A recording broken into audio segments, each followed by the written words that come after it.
A few hours before the official inauguration of Donald Trump as the next president of the United States, and clearly not a lot of excitement coming from Washington. But let's now just take a look at the sentiments, whether they are the same here in Kenya. Joining me in studio is political commentator Dismas Mukua. Thank you very much for coming in. Certainly a very big day for the people in the United States of America. Some might not look at it as a big day, but whichever way you look at it, let's bring it back home. What does this mean for Kenyans? You recall 8 years ago today, Kenya was very excited because Barack Obama, who people claim that is a Kenyan, was actually getting sworn in, and people were very excited. They were hoping that we are going to operate like a state in America. So there was a lot of excitement.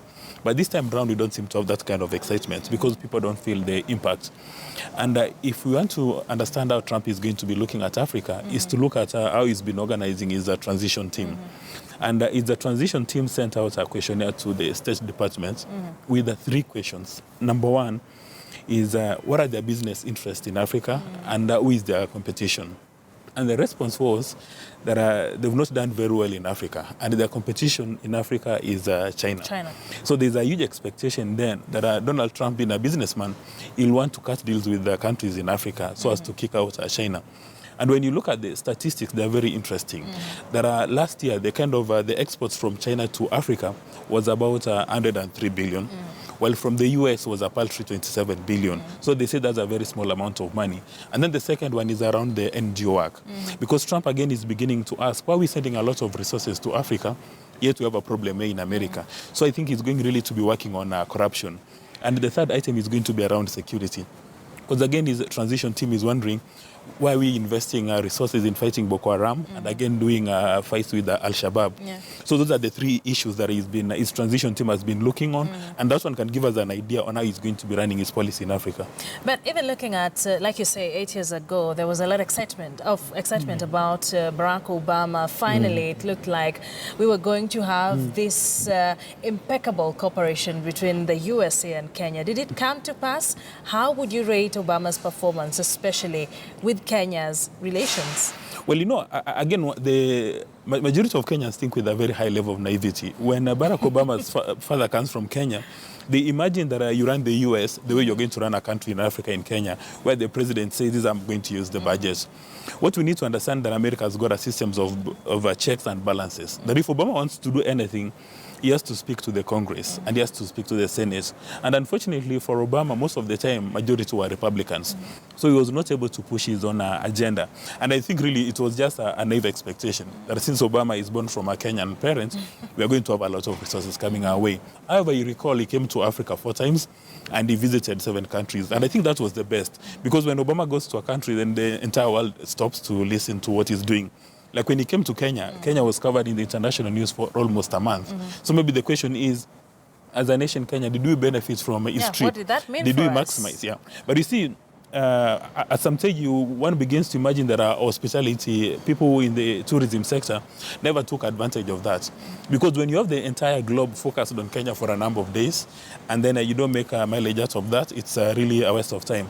And then on the second note, you recall Obama gave a very good speech, and he was addressing our Kenyan leaders. He told them we can no longer place a huge premium on corruption and tribalism. I don't know whether President Kenyatta listened to that speech, and I don't know whether the NASA guys listened to that speech, because they seem to really cherish on elevating corruption. But I think moving forward, if we want to benefit from Trump, he operates as a businessman, and one hopes that Kenya's embassy in the US is going to be structured along those lines of business. And I think what he'd be looking forward from Kenya are very good business proposals, which he can look at with very clear numbers. But again, if we sit and expect that, Donald Trump, he probably loves Africa, he's going to give us goodies, we'll wait till the cows come home. Well, given the utterances that he's made even on his campaign trail about Africa and the relationship with the U.S., talking about donor funding, and there's talks that it might be cut down to a very considerable percentage. And it has caused a lot of worry, not only for Kenyans, but for Africans as well. So what does a Donald Trump presidency mean for Africans? Well, when you're looking at Donald Trump, you go back to Richard Nixon. Richard Nixon had a policy called the madman policy, that he made everybody believe that he's unpredictable, he's irrational, he can think, his thinking is upside down. So so that we are not able to predict him. And that's what Trump has been doing the last couple of days from the time he became a president-elect. You recall China's got a policy, they say China one policy, that they don't recognize Taiwan as an independent state. But one of the things he did quickly was to take a call from Taiwan. So that sort of rattled China, so they don't know what is happening.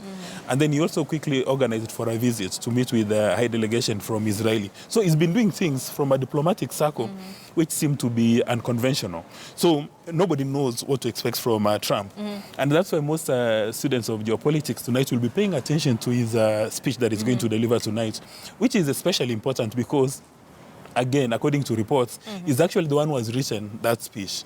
So that will be is communicating to the world what he thinks about issues. And I think everybody will be glued to it because it's become very unpredictable.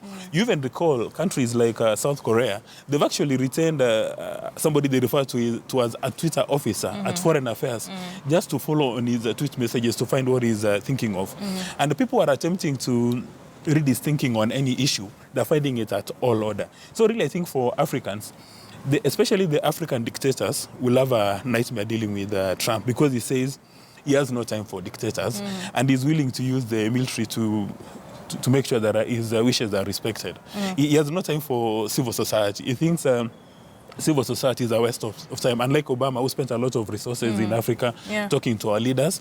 But for him, he says that he's going to use forces. And because he's going to have a business-like view to issues, he'd want that for Americans, when they come to do business in Kenya, they do not get challenges around corruption. So the best way to manage corruption in Africa then would be to apply that force. I would imagine if he was president today, probably Yahya Jammeh would not be seated at a state house in Gambia, would have been kicked out.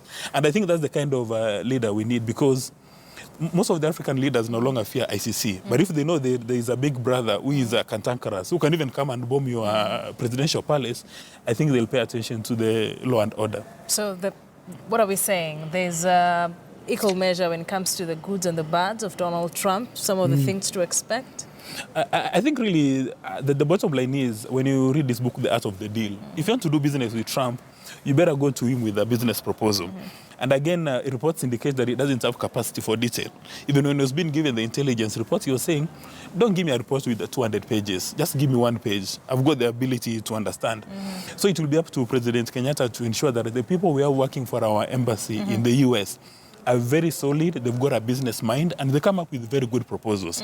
Because for him, when he's looking at a conversation, for him at the end of the day, is the bottom line. He wants to see numbers. So we shall not wait and expect that maybe the deputy president or rather the vice president, the US, would say, oh, we love Africa so much. Obama came from Africa. Let's give them some aid. He doesn't have time for aid. But if it's about business, then he's going to be a good guy to work with. Something little about the Obama legacy. Like we mentioned earlier when we were starting our conversation, there was a lot of excitement here in Africa. And we've mentioned the visit that he made in Africa. He came to Kenya. Well, probably we did not rise to that occasion. But looking at the 8 years that he has been president, is there one thing we can point out and say that this actually benefited us directly from him? Well, the signature event for Obama was when he went out for Osama bin Laden and killed him. I think that was the signature event. And anything else is a continuation. Like, for instance, there was the emergency funding for HIV/AIDS. That was actually started by George W. Bush, continued by Clinton, and then for him, he just gave it a little more energy. And then he attempted to do the Power Africa project, that he wanted, power connections in Africa to double by 2030. And, that fell flat because the State Department discovered they're working with dictators in Africa, that when they're given resources, instead of using it to distribute power, they use it to buy lavish homestyles or rather lead lavish lifestyles in the UK and in the US, so they stopped doing that project. Again, the other project on food security, which has been successful, unfortunately, outside Kenya. The other countries in Africa have embraced it and it's been a success. But if you want to point anything that I did specifically for Kenya, nothing comes to my mind. But again, there's no way Obama would have done anything specifically for Kenya because those Republicans who are watching him, you even remember, part of the reason why Trump became a president, he started saying this fellow was not born in the US. He was born in Africa. He was born in Kenya. So everything that Obama would want to do, they paid very serious and close attention. So he had no room for maneuver. But at least, he came to Kenya, he gave a very good speech, and he motivated a number of people to join politics. Maybe I think his legacy in Kenya would probably be motivating people to join politics. But now that he's out of office, are there any chances that he might impact us in any way? Well, I would, again, if I was working for the Ministry of Foreign Affairs today, if I were in Amina Mohamed's position, I would actually invite Obama to come to Kenya and come and do speeches and do presentations and give us a few skills on how to do business at a global level. Because you recall, when you're the president of the US, you don't even determine your own calendar. Everything has been well structured for you. Yeah. But now, as a retired president, he's got a lot of room.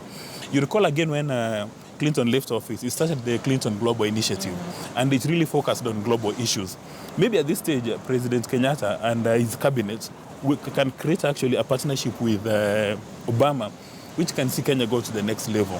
Like when he retired as a Prime Minister in the UK, Tony Blair started a project where he goes around Africa trying to advise governments on how they're supposed to be run. And I know there is that kind of a delivery office in Nairobi and also in Rwanda. Maybe we can speak to Obama to come and give us best practices and raise profile. Because what we need from Obama is probably to do 3 conferences in Kenya on a regular basis, and we'll be happy. So tonight, Donald Trump will be giving his first inaugural speech as president of the United States of America. What do you expect tonight? Well, I'm really hoping that he's going to send a very strong message to all and sundry that he's not going to tolerate impunity, mediocrity, and corruption, especially in Africa. Because if you use the example of the Gambia, as a case study, you go through an election process, everybody participates, you are declared a loser, and then 2 hours later you say, no, I'm not going back home. Then you put the entire country into a crisis mode. The same happened in Burundi, and I think as members of the East African community, we need to be ashamed of ourselves. ECOWAS has shown leadership in West Africa. They told Jammeh that you have to go. The Nigerian planes are circling his airspace, telling him you have to take a walk. But in East Africa, when Nkurunziza, having served 2 terms, everybody knows the spirit of the constitution was that you serve for 2 terms. Yeah. But there's no regional president with the guts to tell him, take a walk. And these are some of the things that the Trump transition team will be looking at with a lot of interest. So he said that you must respect your constitution and you must get to your country, you must read, you must run away from corruption. For me, I think that's a very good starting point. All right. Well, definitely be taking a look to see what happens tonight. Thank you very much for coming in. Dismas Mukwe is a political commentator taking a look at some of the things that benefited Kenyans, or what an Obama presidency meant for Kenyans and what a Donald Trump presidency would mean for Kenya. And of